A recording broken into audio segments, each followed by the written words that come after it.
Feel free to ask many questions. We only got about 2 minutes before class starts, but I'm here if you have any.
All right, it's actually about time for class to start, but I want to ask you again, does anybody have any questions?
All right, I think we're good enough. It's about 1 minute late, so it's probably good enough time to start. Again, any questions before we get started up, you can chat them or you can just speak them. Otherwise, I'm getting ready to start sharing my screen and go from there. Hopefully everybody is ready for their exam. I know it's coming tonight. I will try to finish this up and have a little bit of time towards the end to answer questions. If you have any about that, you can do that as well.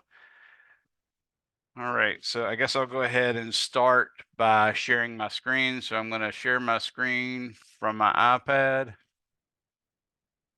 and hopefully this will come up in a second for you guys. When we last spoke, I had shown you the formula for torque, motivated it, that sort of thing. Mentioned a couple different versions, but I hadn't actually done any calculations of torque. So I wanted to show you some of the usefulness of the ways you can interpret torque. So I chose a very specific example to help with that. So hopefully that will help. I've got this. We do have a couple students that have not yet taken the uh, midterm, so please don't give any specifics about any of the midterm related stuff. Actually, I guess, yeah, there's probably nobody in here that's actually taken it, come think of it. I was thinking I had a couple crossovers, but I don't. So that's probably not going to be an issue. All right, so let's go ahead and get started. What I have here is a capital letter gamma that you might know if you've been to fraternity or sorority houses. You'll see a big letter like this. And what I'm asking you to do is to calculate the torque about the pivot point. What we're going to use for our solution is I write down the solution, and then I usually try to write down some of the formulas we're going to use. One of the formulas that we tend to use is torque is equal to R cross F, which is a cross product, and that requires a determinant of a 3x3 matrix, and I worked that out last time. But if you reduce it to the magnitude, then you can say the magnitude of the torque is equal to R times F times the sine of the angle between them. And then that can be interpreted as the component of the R vector, the letter, which I'm getting ready to show you in a drawing, a component of the R vector perpendicular to the force, or it can be the component of the force perpendicular to the R vector. And both of those are really sort of handy. For instance, I very rarely had ever even heard of R perpendicular to F, but when I started actually studying statics, I discovered a lot of instances where it would make life a lot easier if I used that version. Now, what the formula is, you can see from that little RF sine theta, but I want to draw that for a second. So let's say this right here is the force vector. And let's say this right here is the R vector. And this is having the two vectors tail to tail. This would be the angle theta. So now you can see exactly what the angle theta is supposed to be. You have to imagine or move the two vectors so that they're tail to tail and then find out the angle theta or find a geometrically equivalent angle. Additionally, this drawing can help us figure out what the actual torque vector is, because it turns out it obeys a right-hand rule. And we can say torque is equal to this vector. And the key point being that that torque vector is actually perpendicular to the F vector. And in fact, that torque vector is also perpendicular to the R vector. And the reason I drew the R at the bottom, or the lower part, and then F on the other one, is because there exists a right-hand rule where you can use your fingers like this, or you can use your hand like this. What I've always done is I laid my hand pretending like this is one big bone from here all the way to the end of my pinky. I imagine that's like an axle, and that axle is the first vector that we're doing in the cross product, which in this case would be R. Okay, so I align this axle along the R vector, which in this case is that bottom right one. Okay, now with it being there, my hand can move in all these different types of directions as long as this is along the R vector.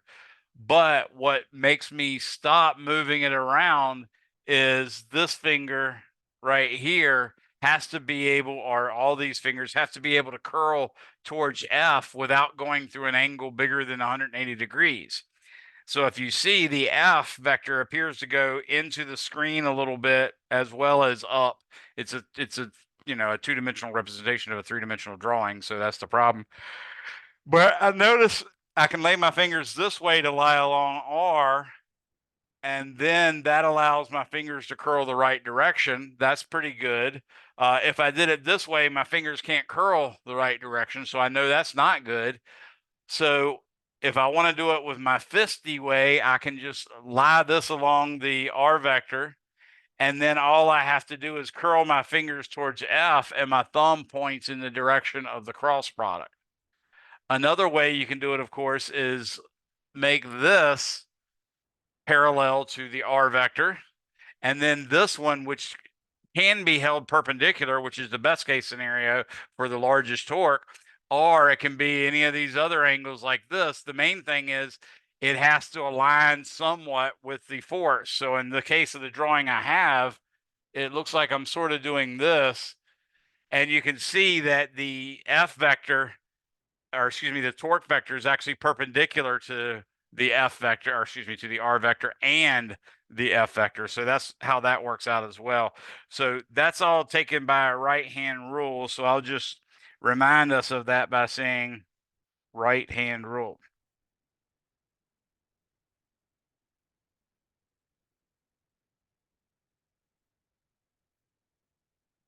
Okay. Now, something else you might be able to notice is if you were to complete the parallelogram of these two vectors, which is roughly like this, then what you'll see is this vector can be treated as if it can be broken up into a component of R. Let's do this in blue. This is a component of F, excuse me.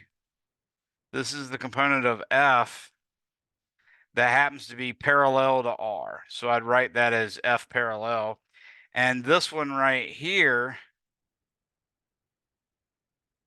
happens to be F perpendicular to R.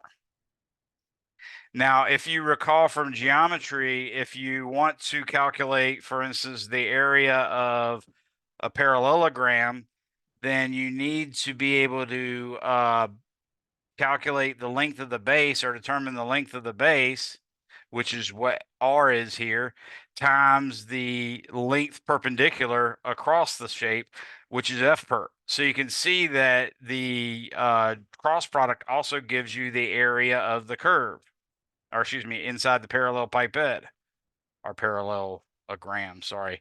If you actually take this to a third vector, so you do A dot B cross C, then A dot B cross C actually defines what we call a parallel pipette, which is like a parallelogram in 3 dimensions. But this area here, in this case, is actually equal to R cross F. So that's another neat new rule. And you can see it just by recognizing that. Of course, if you wanted to also draw the R vector as if it has a perpendicular component and a parallel component, you could do that as well. So this would be the component of R that's perpendicular to the force. So we could call that R perpendicular. And then we have this as the component of R that's parallel to the force. So you can see that's another way of doing it. And that's how we get all those different formulas. The reason why I took the time to tell you about the area being the cross product is because it turns out you can later use a cross product, or what we call the wedge product, which is a generalization of the cross product in higher level mathematics. You can use that to find your differential area elements and stuff of that sort. All right, so now that we have all that and all that extra background information, you can see that in principle, you can just use the formula RF sine theta, and then you can figure out the actual direction of the vector by using the right-hand rule, and you never have to actually do a cross product. So that's nice too. So what I've given you here is an example where we have a Greek letter lambda, and it's gamma, and it's actually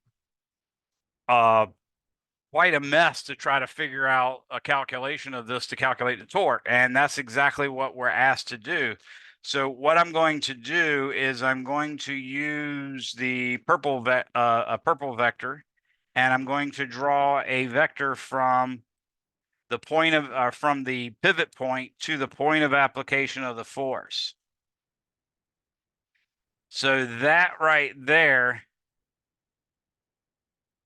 is what we'd call our lever arm vector.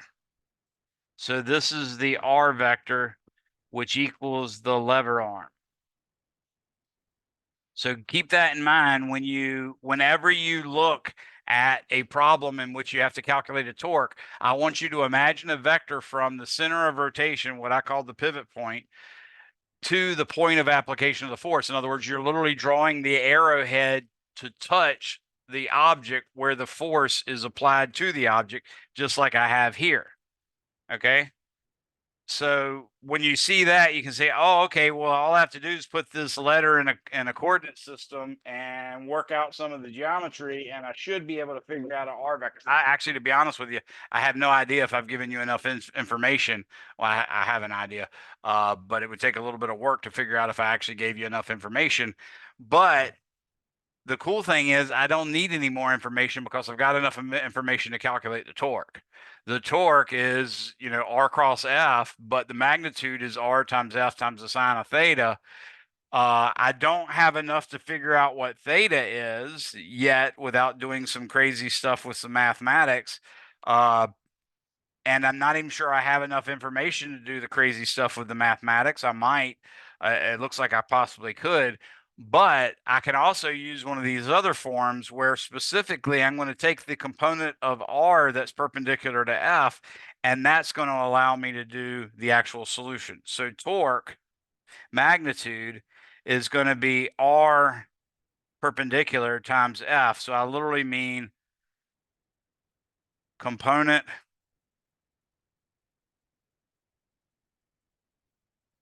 of R that is perpendicular to the force vector. So the force vector, you can see from my drawing, it's supposed to be horizontal. So if I had the vertical component of the lever arm, then I'd know exactly the perpendicular component. And in fact, that's exactly what I know. If I want to, and I can go back and do this, if I wish to go ahead and calculate this, I can look at it and say, oh, okay, well, it appears that this R vector has a component right here that is perpendicular to the force, and it has another component right here that's parallel slash anti-parallel. So this one would be R parallel, and this one would be R perpendicular. Well, that R perpendicular happens to have a length of 3.00 meters. So 3.00 meters times the force vector, which is 251.0 newtons, gives me the torque. And I can see that's in fact 753.0 Newton meters. Now, one thing I want to say about this is a Newton meter is technically a joule, but nobody uses the word joule when they're talking about a torque. So you shouldn't do that. Two, don't put the M first, because then you might confuse it for millinewtons instead of Newton meters. So we now have the actual answer.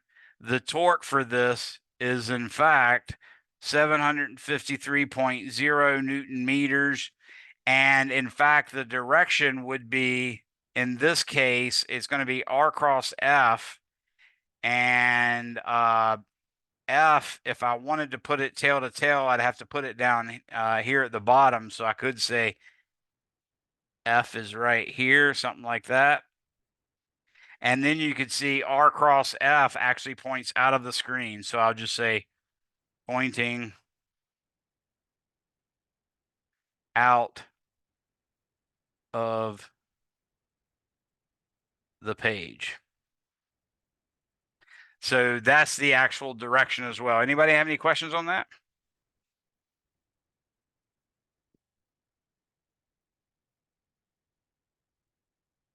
So I think that one example is pretty good. Your book actually has several examples. It's got, for instance, a bicep pulling up on a forearm, giving you an idea of roughly where the bicep attaches to the actual radius and ulna, or radius or ulna, that sort of thing. So you can actually use that. It has torques for acting on meter sticks and stuff like that. So you got a lot of examples. I wanted to pick out, or make up in this case, one of the more difficult examples that can be made really, really simple just by understanding these versions of torque as RF sine theta, R perpendicular F, and F perpendicular R. So any questions on that? All right, so that's easy peasy. Let's start with this next one. So last time I actually did use I equals the integral of R squared DL, or excuse me, DM, to calculate the moment of inertia of a uniformly distributed mass rod of length L. And in fact, what I had was I was imagining the rod rotating about the end. And if you remember correctly, when I did that, I ended up getting that the moment of inertia was 1/3 ml squared. Okay. Well, what I'm asking you to do here is calculate the moment of inertia of a rod rotating about its center of mass. In other words, through the center of it, because it's uniformly distributed, and do that using the integral for part A. And then for part B, I'm supposed to do that using the parallel axis theorem. So that's what I'm going to use. Let me change this. I'm going to say, use this little thing to cancel that out. And I'll just write in here CM. So I was trying to make sure the wording sort of matched your text. That's why I just changed that to CM. What your text tells you, and you can look in that section on the parallel axis theorem. There's also a section on the perpendicular axis theorem. I'm not going to require you to do that, but it's definitely something they're going to expect you to know if you go into statics and dynamics. So you might want to just read it over so you'll know what it means. But the parallel axis theorem basically says, hey, if you know the moment of inertia through the center of mass, then you can add that to the mass times d squared, where d is the perpendicular distance from the rotation axis to the center of mass that you know the moment of inertia about. And then that'll give you the moment of inertia about that parallel axis. So you just got to make sure the axes are parallel. So let's go ahead and get started on that. In this case, we're going to start with solution as always. In this case, they actually gave us the formulas. So I'm going to say I for part A is equal to integral r squared dm. I'm going to say dm is equal to lambda d L is what we're going to use. And the fact that it's uniformly distributed tells me that lambda is just going to be equal to capital M divided by lowercase l. Okay. I'm trying to repeatedly do this so you guys get what lambda, sigma, and rho are. If, for instance, I was doing a sigma, then I would just take the mass and divide it by the surface area. Again, assuming it's uniform. And we also, of course, have the moment of inertia about a parallel axis, IPA, is equal to the moment of inertia about the center of mass plus md squared. So that's what we're going to use. I'm going to start off with part A, and I'm going to draw an actual coordinate system. So here's my coordinate system. Actually, I'll draw it up here and make it a little bit more reasonable. Okay. This is going to be my x-axis. This is going to be my y-axis. And then I am going to draw a slightly thicker rod like so. And actually, let's do it with this.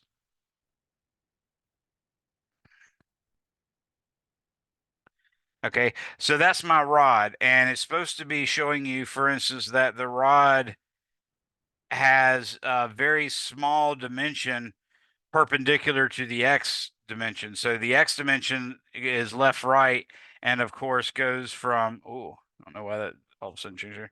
The left, right dimension goes from negative L over 2 to positive L over 2. And like I said, the mass is M. So the reason why I do this is one thing I can go ahead and choose. I was actually trying to choose a color pen there. I can choose this little swath right here as my differential mass element. dm is going to be equal to lambda. Now, since that that change in dimension, the width of that thing is actually parallel to the x-axis, I'm going to call it dx. I still got this line way too long, and I don't know how I got it that long. Let's turn this down to about 0.5 maybe. Okay, that's probably pretty good. Not only that, I'm going to say that this distance from here to here is just plain x. And remember, the integral of r squared dm, r is supposed to be the distance from the rotation axis to the differential mass element dm. And that measurement is supposed to be measured perpendicular to the rotation axis, which is exactly what x is doing. Okay. So what I'm going to do now is I'm going to go ahead and calculate I, which equals the integral of r squared dm, which in this case we can see becomes the integral from x equals negative L over 2 to L over 2 of x squared lambda dx. Okay, so notice the lambda dx is just the dm, which is lambda dl, and then the x squared is just the r squared. That means we can pull the lambda out in front. We know what it is, and we can pull it out in front and use it later. So I'm going to integrate this from negative L over 2 to L over 2 of the integral of x squared dx. And of course, the integral of x squared dx is 1/3 x cubed. So I'm going to now say lambda over 3 times. Now I want to put in the x cubed value for the top range of the range of integration. So that's going to be positive L over 2 cubed minus the bottom range. And make sure you put this inside parentheses. This is also the same procedure you're supposed to do when you have, for instance, f of x and you want to calculate f of negative 2. What you should do is first go in and take your f of x, and everywhere you see an x, put parentheses just around the x. If there's any exponents, for instance, it's going to be the parenthesis inside of the exponent, so you'll understand that whatever goes in those parentheses is going to be squared or cubed or whatever. So same thing happens here. And with this, in both cases, we get L squared over 8, or excuse me, L cubed over 8. And of course, L cubed over 8 is L cubed minus negative L cubed over 8. That's going to become L cubed over 8 plus L cubed over 8. So that'd be 2L cubed over 8. So I'm going to say lambda over 3 times 2L cubed over 8 is what we get. And now I can go ahead and write I is supposed to be equal to, what I can do, for instance, is mark out this 2 and then mark out this 8 and replace that with a 4, because the 8 was 2 times 4 and the 2 was 2 times 1. So when I crossed out the 2, I was left with a 1. And when I crossed out the 2 in the bottom, I was left with a 4. The 4 times 3 gives me 12. So I'm going to say this is equal to 1 over 12 times lambda, which we already found out lambda was m over L, times L cubed. Notice I've already taken into account the 3 and the 4 in the denominator, so this is going to be, just L cubed. Clearly, one of those exponents is going to cancel out with this one down here, and that's going to leave me with, in fact, the answer that I wanted, which is I is equal to 1/3, or excuse me, 1/12 ml squared. And that's the pattern, by the way. You should always have like some number times a mass times something squared. Okay, like a radius or a length or a height or something like that. So just keep that in mind. That's normally what it turns out to be. Your book has a table of them too, so you can see what typical formulas look like. So we already found that when it was rotated about the end, we had 1/3 ml squared. So we're going to use that next. But I just wanted to point out that note about end, I was equal to 1/3 ml squared. Okay. So now I'm going to do part B. And according to part B, we have the moment of inertia through a parallel axis is equal to the moment of inertia through the center of mass, which is the one that we just calculated, plus md squared. What I want to do is rotate it about the end. So I'm going to say about end. Okay. So when I go to plug this in, I get I end, and we just calculated what it would be through the center of mass. So I'm going to say I end is equal to 1/12 ml squared plus m. Now I got to figure out the distance between where the center of mass was, which is dead center, to the end, which is obviously a distance of L over 2. So now I'm going to put in the distance as L over 2, and I'm going to square that. And what I'm going to get is 1/12 plus, notice when I square the L over 2, I get ML squared over 4. So this is going to be plus 1/4. I'll put parentheses around it and just say ML squared. So now I can see that I about the end is equal to 1/12. Now, if I multiply 1/4 by 3 over 3, that will become 3/12. And then if I add 3/12 and 1/12, I get 4/12 ml squared. And if I reduce that, you can see that this becomes 4 times 1, and this becomes 4 times 3. So that 4 cancels out with that 4, and I get 1/3 ml squared, which is exactly the result we got last time. Any questions on that?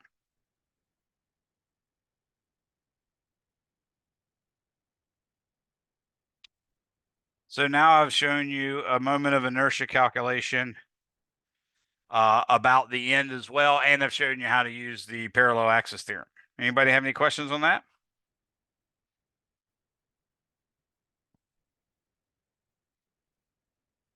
All right. Let's try another one. This time is going to be a little bit more taxing. Okay. I'm going to start off by drawing a coordinate system. And I don't have to. In fact, all I have to do is give you a problem. So for instance, let's do this. This is example 3. Whoa, that's nice.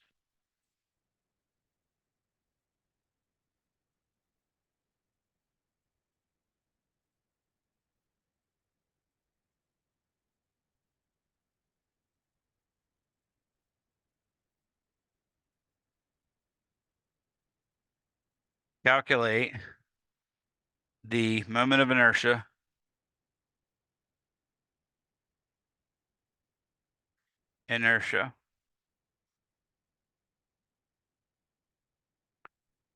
of a cylinder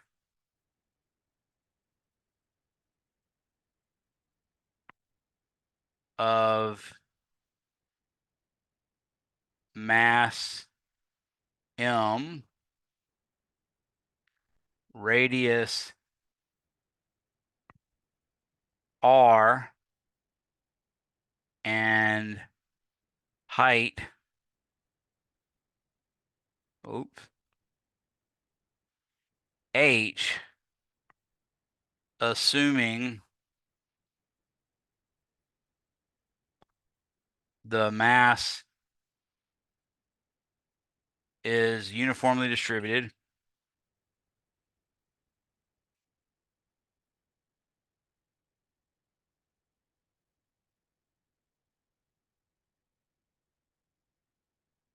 Oops. And it is rotated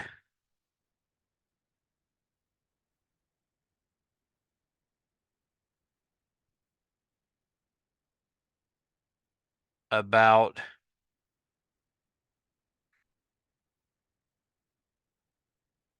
the symmetry axis.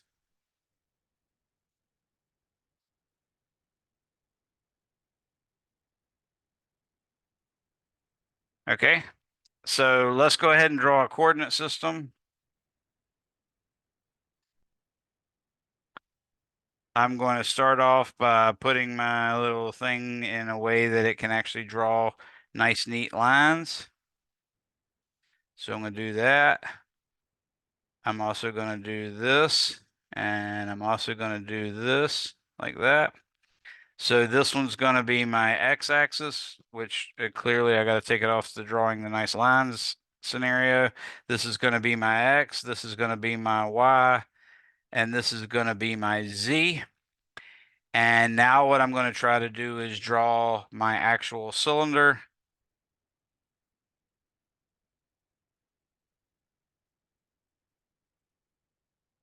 So that did not go as well as I would have liked. Okay.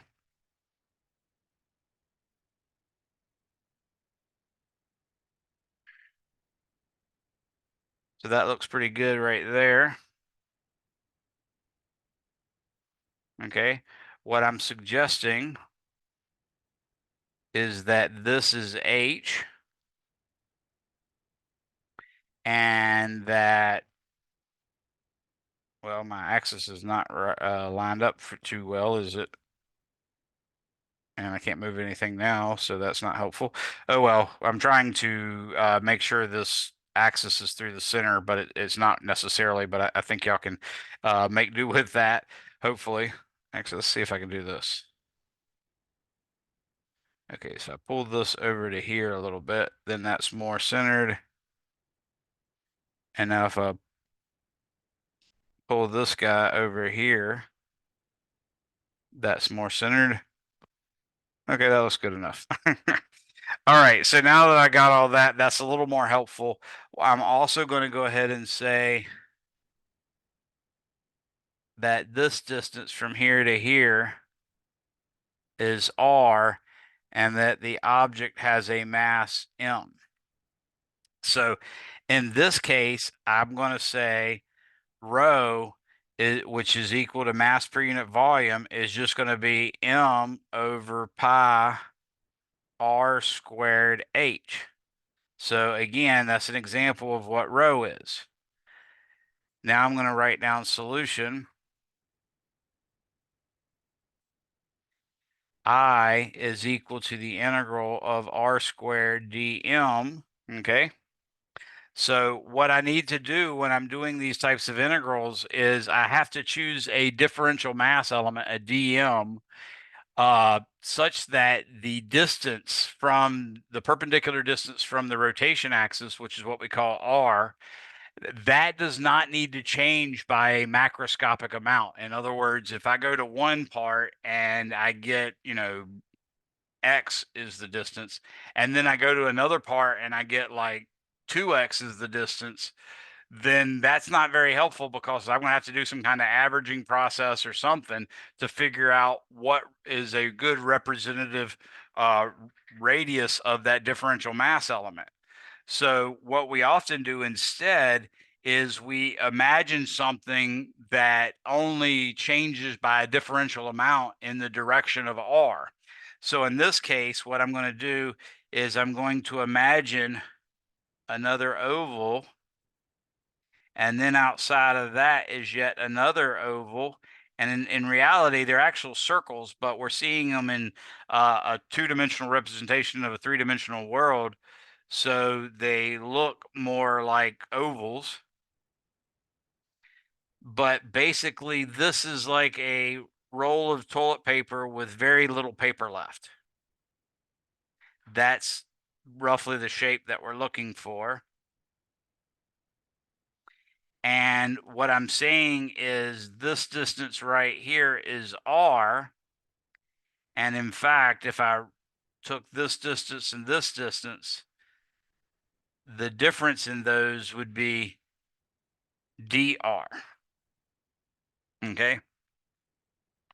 And I'm calling that inside of there, that's going to be my dm, which is lambda times dv. Now, in principle, you know exactly what dv is. I'm going to write it out in all its gory details right now. dv is actually equal to pi times parentheses r plus dr. In other words, that's the radius of the outermost part.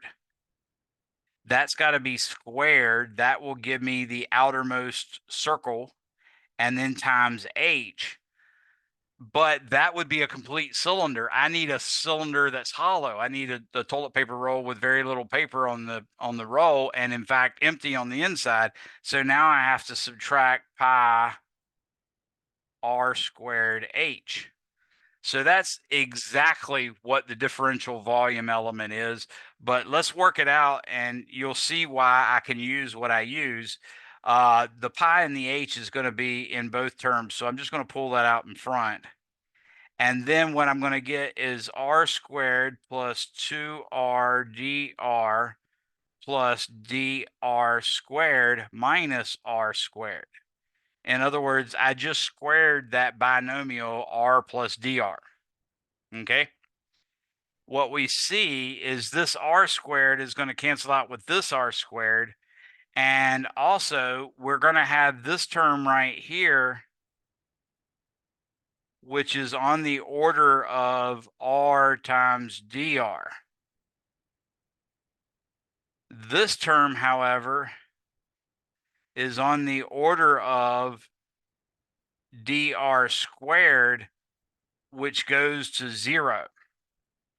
Because remember, the process of calculus that we use when we're going to do an integral is we divide up the area that we're going to integrate over into a Riemann sum, and we take the limit as the width of those little areas get smaller and smaller. So I'm going to be taking the limit as dr approaches 0. If you can make use of 2r dr, that's great, but at that point, a distance like dr squared is going to be minuscule compared to the 2r dr. So ultimately, we get that the dv is very close to be equal to 2 pi r h times dr. In other words, it's like we're pretending this thing is a rectangle whose height is dr and whose width is h.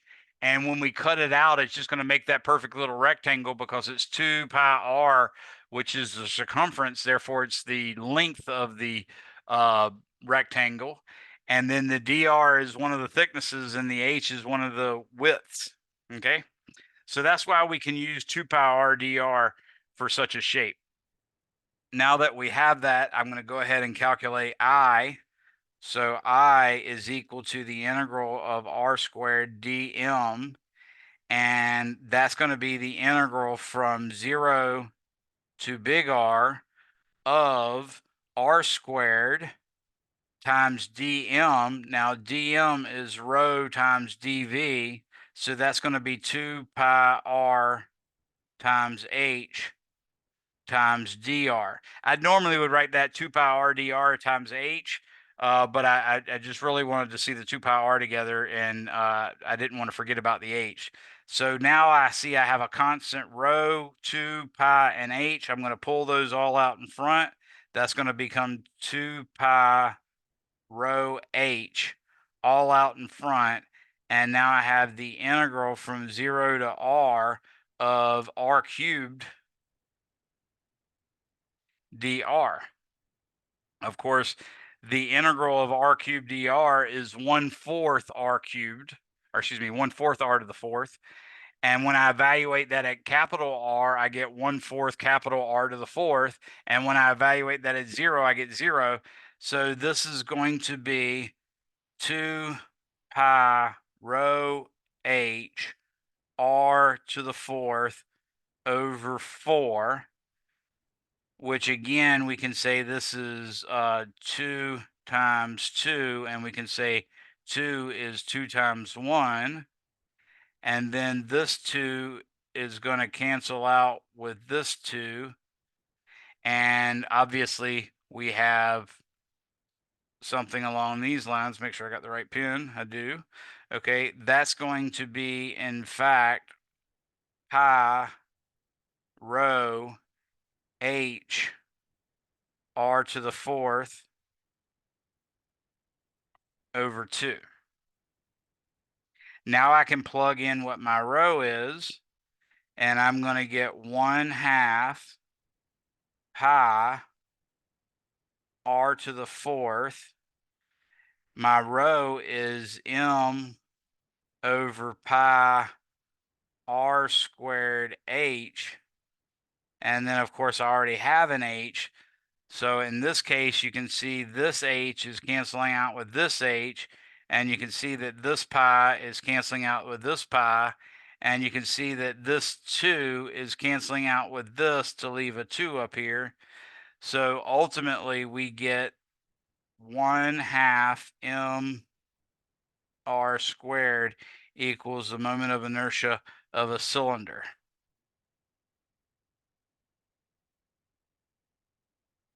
And of course, that's rotated through the symmetry axis, which is really just the axis right down the center of the circle.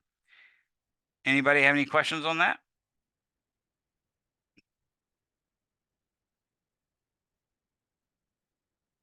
All right, so these are some fairly straightforward but fundamental types of calculus that you should be able to do in this course. So make sure you work on that. If you have any questions, of course, ask me.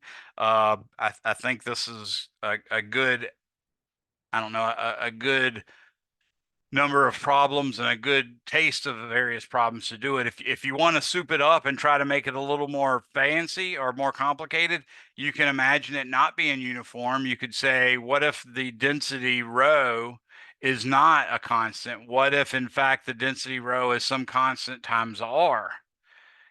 What that would mean is as you get closer and closer to the center of the cylinder, you know, r equals 0, you end up getting a density that approaches 0. But as you get farther and farther out, it gets larger and larger. So it would actually have a much bigger effect. I would expect the ultimate formula would be something quite a bit bigger than 1/2 mr squared. Maybe it'd be 3/4 or 7/8 mr squared or something like that. But that's a way you can do it. So definitely give that a try. If you want to try one of those and show it to me, turn it in. I'll even give you some extra credit. Anybody have any questions on how this was done? Okay. Remember that purple part is just me showing you that it's okay to call that shape 2 pi r dr.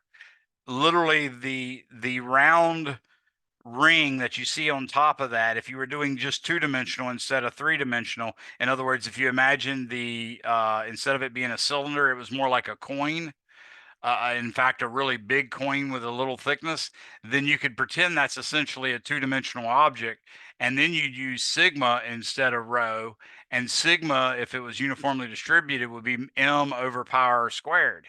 Now, if you're doing that, then the differential area element would be 2 pi r dr, which hopefully to you, you recognize 2 pi r is the distance around the inside. And if you multiply that by dr, that would be the area of a rectangle whose length is 2 pi r, and then its thickness is dr, and then its other length is 2 pi r, which isn't exactly correct because when you actually slice that, the outer one's going to be a little longer because its distance around the outer edge is 2 pi parentheses r plus dr, close parentheses, and the inside is just 2 pi r.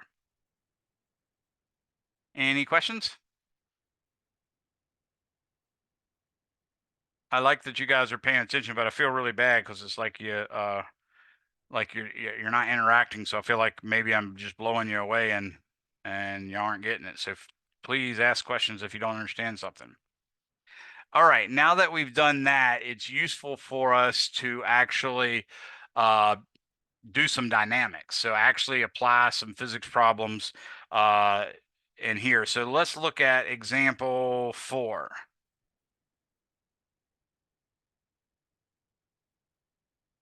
So example 4 is going to be like this.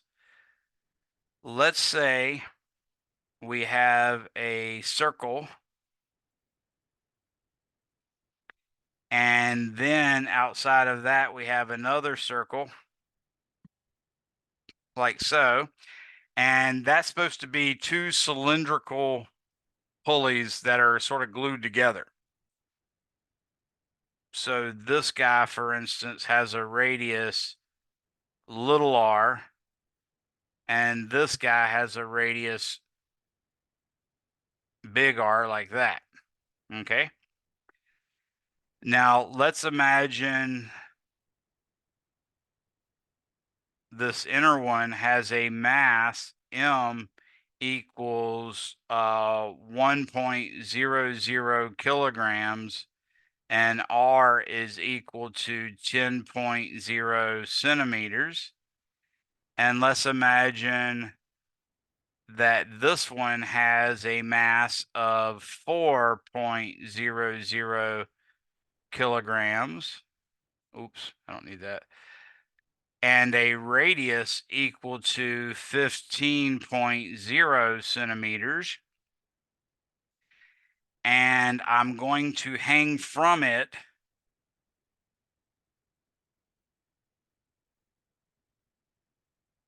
a mass of 100 kilograms. And then from this end, I'm going to hang a mass of 20 kilograms. So this is like a really ramped up Atwood machine. And what I'd like to do is calculate the acceleration and the tension. So what are A sub little r, A sub big R, T sub left, and T sub right? So that's what we're trying to solve here. Everybody sort of gets that? Okay. So what we have here is a problem where we're going to try to solve Newton's second law for rotational motion, which is the summation of the torques is equal to I times alpha. And this only works, that version of Newton's second law only works if summation T and I are constants. Okay, if they're not, you have to use something else. So let's start off with the free body diagram of the pulley.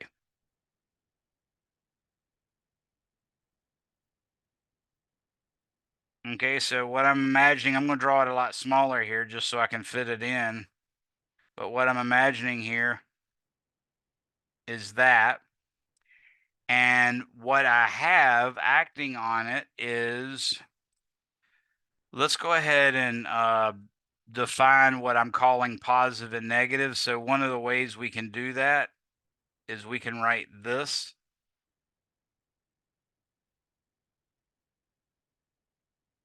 and just put a plus in it. And what that means is going to the right is positive, going up is positive, and rotation in a counterclockwise direction is a positive torque. So when I do that, what I'm going to do is I'm going to say there is a tension T left there, and then there's a tension T right there. And the summation of the torques equals I times alpha gives me the following. I should put the arrow on the actual, oops, might help if I put the same color. The arrow on that, okay? So TL is definitely creating a positive torque. And for that reason, I'm going to say that torque is going to be TL times big R. So I'm going to say TL times big R. And the reason why I don't need anything else is you can see that it leaves perpendicular to the radius. So the R and the F are actually perpendicular. And then the other one has the same thing as well. So that one's going to be minus TR, TR times little r. And then all of that has to be equal to 1/2. In this case, it's going to be little m, little r squared plus big M, big R squared times alpha. Now, alpha, remember, is the rotational acceleration. That's like in radians per second every second. Every part of the pulley is going to rotate at the same rate in that particular case. So we can actually call this equation 1. Okay. Now I'm also going to do a free body diagram for the left mass. So what we have here is 100 kilograms. And of course, that gives us a force that actually acts in the positive direction of positive 980.0 newtons. That's actually 1 extra sig fig. Okay. And then in the opposite direction is TL. So in this case, I'm going to get the summation of the forces is equal to M times A.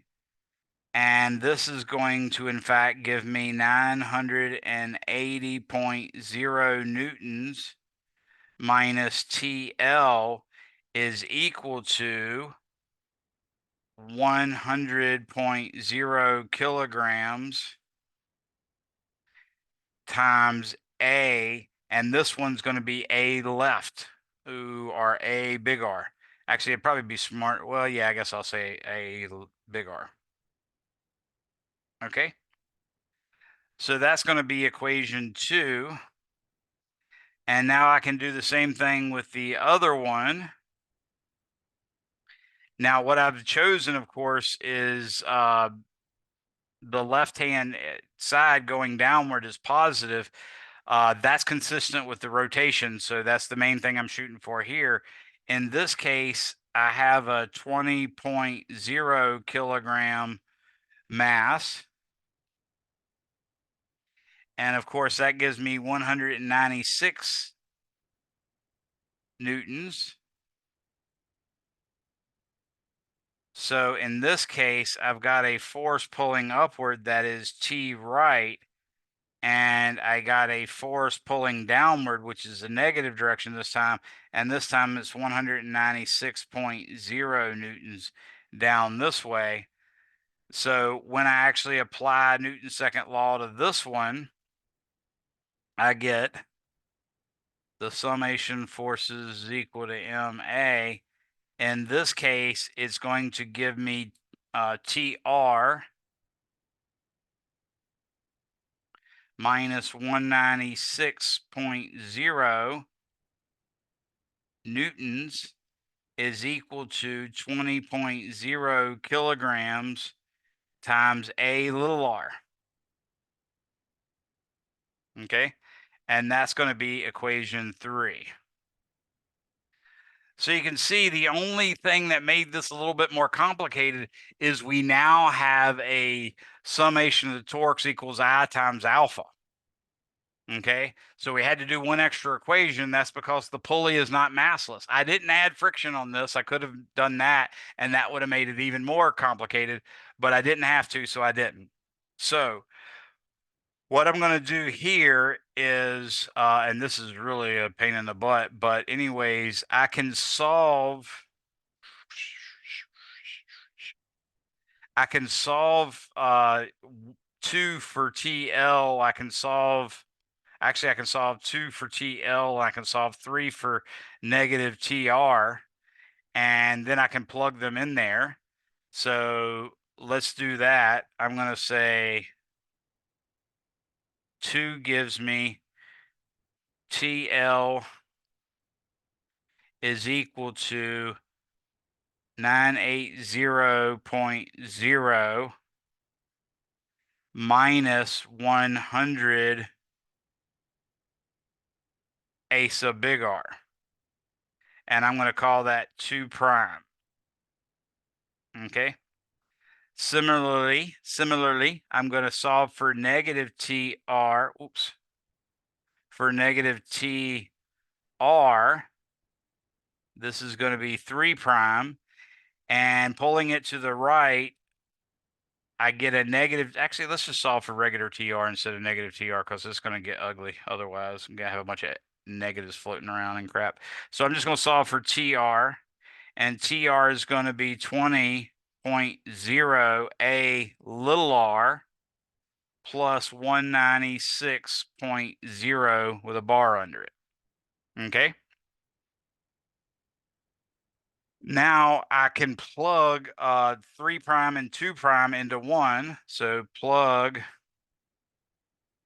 2 prime and 3 prime into 1. And what that gives me is, darn it. What that gives me is, in place of TL, I'm going to have 980 minus 100.0 A big R times big R minus 20.0 AR plus 196.0 times little r. And all that is going to be equal to 1/2 mr squared plus mr squared. They can't move separate from each other. That's why I'm leaving them stuck like that. But all that times alpha. Okay. So now I see that I have an AR, I have a little r, and I have a alpha. And in fact, there is a relationship between alpha and R and all that stuff. For instance, from S equals R times theta, we get from that A is equal to, if I put the subscript little r on it, it's equal to little r times alpha.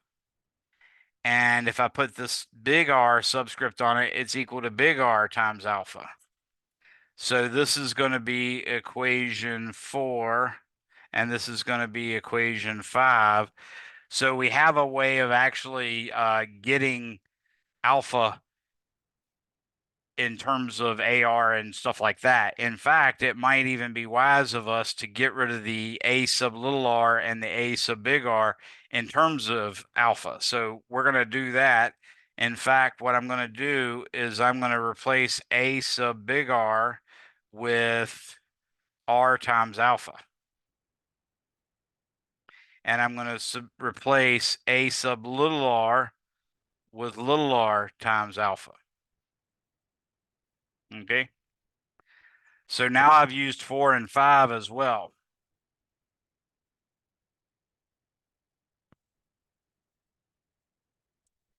And what I'm going to get this time, I'll write it in black. I'm running out of space, of course. This is going to be,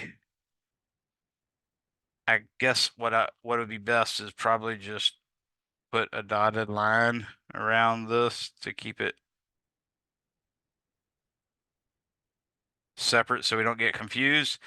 So what I'm going to do is I'm going to say, go back to my red. I'm going to say this is 980.0 with a bar under it minus 100. And now I'm going to have times big R times alpha, all that times big R again, minus parentheses 20.0 R alpha plus 196.0 times R. And all that is supposed to be equal to, now is probably a good time to go ahead and put in the numbers, I guess, but I might want to keep this a little while longer, so I'll just keep saying 1/2 mr squared plus big M big R squared times alpha. But you can see that that might actually be if you were running into problems, that might be a good time to put in numbers. I think I can still keep it up. So what I'm going to do is I'm going to now say 980.0 times big R minus 100.0 alpha R squared minus 20.0 alpha little r squared. And that minus is going to distribute through here and give us a minus again. So that'll be minus 196.0 little r. And then all of that's equal to 1/2 mr squared plus m big R squared times alpha. So we see now that we have, in fact, one unknown, and it happens to be alpha. That was the whole purpose of me trying to keep it in as long as possible. So I'm going to get all the alpha terms on one side. That's going to be the 1/2 mr squared plus mr squared.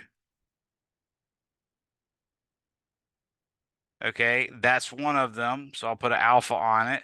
And now I'm going to pull the other one, which is a minus 20. So I'm going to say that's going to become plus 20.0 r squared alpha. And I'm also going to pull the minus 100, so that's going to become a positive as well. So that's 100.0 r squared alpha. So that's all of the alpha terms on the right-hand side. Now I've got 980.0 r minus 196.0 little r is equal to all that stuff. Actually, I'll just put the equals over there. That gets rid of all of it. Okay. So from this, we can see that alpha, whoa, Nelly. From this, we can see that alpha is going to give us a fairly straightforward answer. Alpha is, in fact, going to be 980.0 R minus 196.0 little r over, now in principle this was a 1/2 over there, so actually let me make this a little better because that just looks horrible.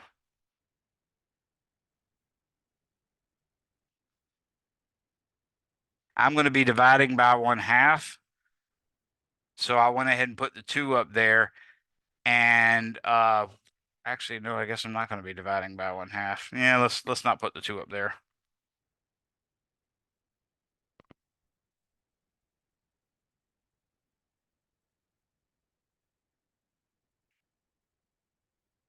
Oops.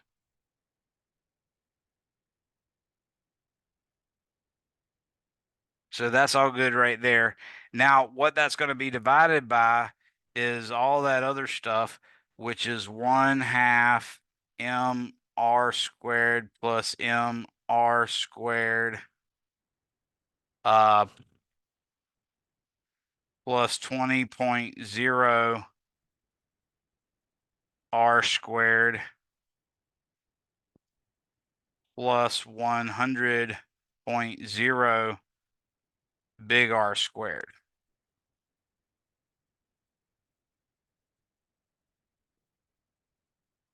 So I've essentially solved it, at least for the acceleration part, and that's really quite enough, to be honest with you. Even though we're obviously asked to solve a bunch of things, but this is certainly the lion's share of the work. At this point, you can just, dang it, you can just go back in and plug the various parts in where they're needed into the equations like 2' and 3' and all that good stuff, and that'll get you the rest of the values. Dang it, if I don't stop erasing things. I got to continue this fraction bar. So let's go ahead and calculate what this is just so we'll have a number. So I'm going to do 980 times big R, which was 0.15. That gives me 147. And that actually gives me Newton meters squared, because the 980 was a Newton. Oh no, it gives me Newton meters. And then the 196 times 0.10 is going to give me 19.6. So that's minus 19.6 Newton meters as well. Now, if I take the m(r squared), we had m was 1 kilogram and big M was 4 kilograms. So I'm going to say 1 times 0.1 squared. That gives me 0.01.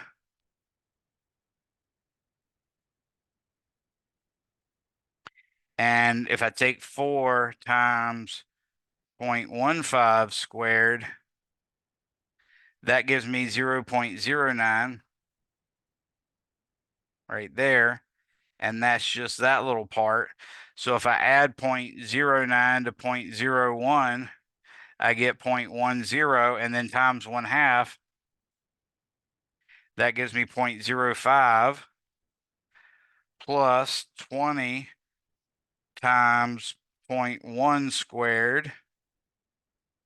That gives me 0.25 plus 100 times 0.15 squared. That gives me 2.5. So the whole bottom is going to be 2.5.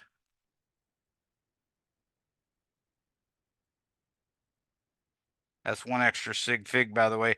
And that's 2.5 kilogram meter squared.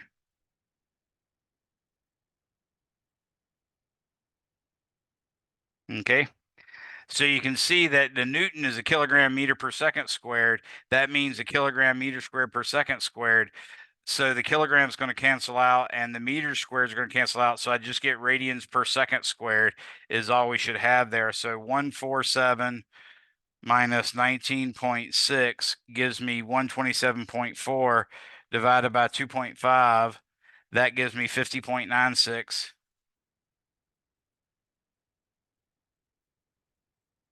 And that'll come out in radians per second per second.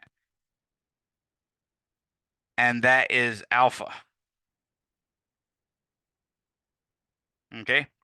Now we can use, for instance, like equation 4 and equation 5 to figure out what AR is. That's easy enough. So AR is equal to R times alpha. That gives me 0.100 meters times 50.96 radians per second per second. So that's obviously 5.096 meters per second per second.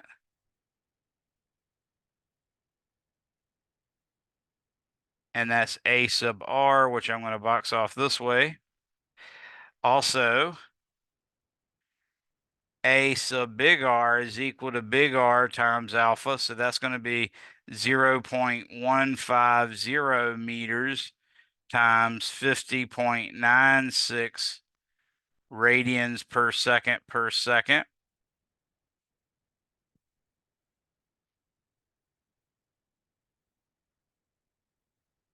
That gives me 7.64. And really, that's at least one extra sig fig, and that's meters per second, and that's equal to A big R. So I'll block that off as well, box it off. Any questions on that? Good Lord, it's almost time. Okay, so now that we have that, then we can go back to our equations. TL equals 980 minus 100 AR.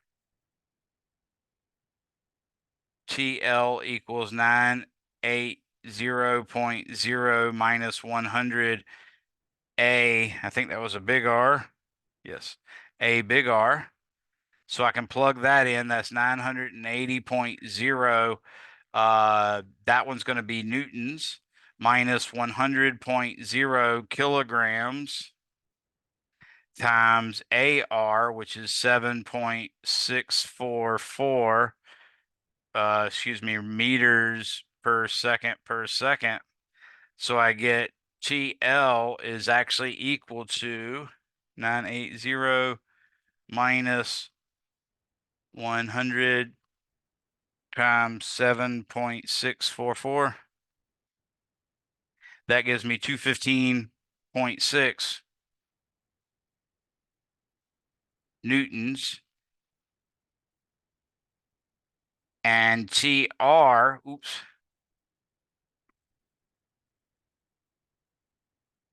we found that TR was actually equal to 200 AR plus 196.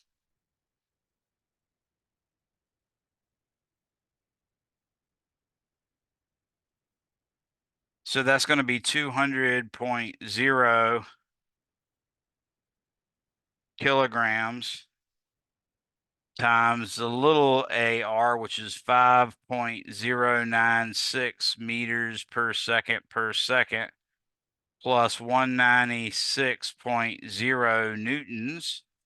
So we're going to get TR is equal to 200 times 5.096 plus 196. That gives me 1,215.2. Now, I've long ago dropped the pretense of keeping track of the sig figs, but now I've worked the actual problem about as brutally as I possibly do it. Okay. So just to recap, we had to use the summation of the torques. Normally that requires us to decide a particular rotational direction as positive, a particular X direction, particular Y direction. Also, what I was doing was like what I did on the Atwood machine before. This looked to me like the object was going to rotate in a counterclockwise way because that 100 kilograms was the bigger mass, and it actually applied to the larger radius, so it would create the biggest torque. So that guy should definitely win out, and that's what we found. So what I did was say that that downward direction on the left is consistent with the positive direction, and that's why the 980 was positive and the 196 was negative. And then I need to keep my A equals R times alpha consistent as well. So whatever I considered to be a positive A, I also had to consider to be a positive alpha. So in this case, what I found out was that everything should be rotating counterclockwise. It should basically get around 50.96 radians per second is the angular acceleration. The lowercase r, in other words, the 20 kilogram mass is going to rotate upward at with an acceleration of 5.096 meters per second. And the other one that hangs on the other, the bigger radius one, is going to fall at 7.644 meters per second in the downward direction. The tension on the left, which is basically, if you look at the tension in the left, that should be responsible for pulling the pulley and the mass. Let's see. And then the tension on the right, that I would have expected that to come out in a different way. I'm curious about my work now. I would have expected the left tension to be larger than the right tension, so I'm checking my work to sort of see. That all looks pretty good. And now I'm checking my right tension to see. AR plus 196. Everything looks cool with that. Yep, that all looks good. So for some reason, I got a higher tension on the right-hand side than I did on the left-hand side. I don't think I can justify that based on the difference in radii, but it's definitely something to consider. What I've done here is the physics is right. There may be an occasional arithmetic or algebraic error, but that should be a robust problem for you to attack and solve. Okay. Anybody have any questions on that? All right. Well, now's a good time for you to go ahead and split. Make sure you chat me your first and last name so I have you roll. If any of you are getting ready to take your exam, you have a couple minutes to ask me questions. But other than that, you're free to go. Yeah, so you had said something earlier. So is the upcoming exam gonna be just chapter 9 or like the all what like 1 through 9? Yeah, all the tests are supposed to be always comprehensive, so they always have the chances of having 1 through 9. This one should be mostly 8 and 9, but it actually does have several questions that are just from chapters 1 through 7. Oh, okay. That's why hopefully you're seeing that in your practice test too. Yeah, now your exam's tomorrow night, right? Yes. Okay, I was getting confused for a second there. I was freaking out because I thought you had exam in a few minutes, and I wanted to give you plenty of time in case you had any questions. Anybody Yeah, no. else? So yeah, do that practice test as many times as you can. I would say, for instance, if you want to know something that came from older chapters that might be important, taking an acceleration, like a equals 3t plus 4t squared or something like that, or alpha equaling 2t plus 4t squared. And if I give you that and I give you what omega is at t equals 0 and what theta is at t equals 0, you should be able to integrate that to find theta of t and omega of t. That's just like chapter 2 when I gave you an acceleration. A is equal to, some function, and then you had to integrate it twice and all that good stuff. That is very much fair game here, and it's sort of a linchpin problem, so it's a good one to study on. So I definitely make sure you find some of those and do them. If you can't find any, or if you run out of them, let me know. I can make up some others. But the main thing is, yeah, you're just going to make up an equation for the acceleration, something like, some constant times t, or some constant plus a constant times t, or a constant times t squared, or something like that. And then just repeatedly set that equal, since it's a or alpha, set that equal to dv over dt if it's a, or d omega over dt if it's alpha. Okay. I might. I'm going to try to make a couple videos over the weekend. I'm not sure that's going to happen, but I might. So keep an eye on your stuff. Hopefully, y'all subscribe to my YouTube channel. Anyways, feel free to drop it after you get out of class. But by subscribing, every time I post something, at least you'll be able to see, oh, Mr. Younger type uh, posted this, and you can see the title of it, and that can usually tell you enough to know whether it's for your class or another. So I definitely recommend doing that. Anything else?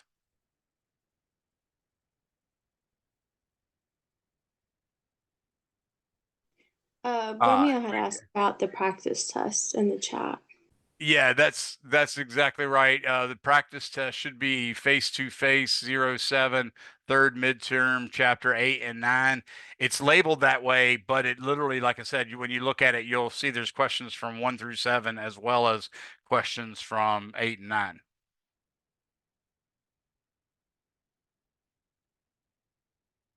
If y'all are trying to get up with me for last minute questions or something like that, text messaging probably is the most efficient way. I will, of course, ignore it after a certain time just because I'm going to go to bed, but I'll check it first thing in the morning and try to reply to you as quickly as I can. Anybody else?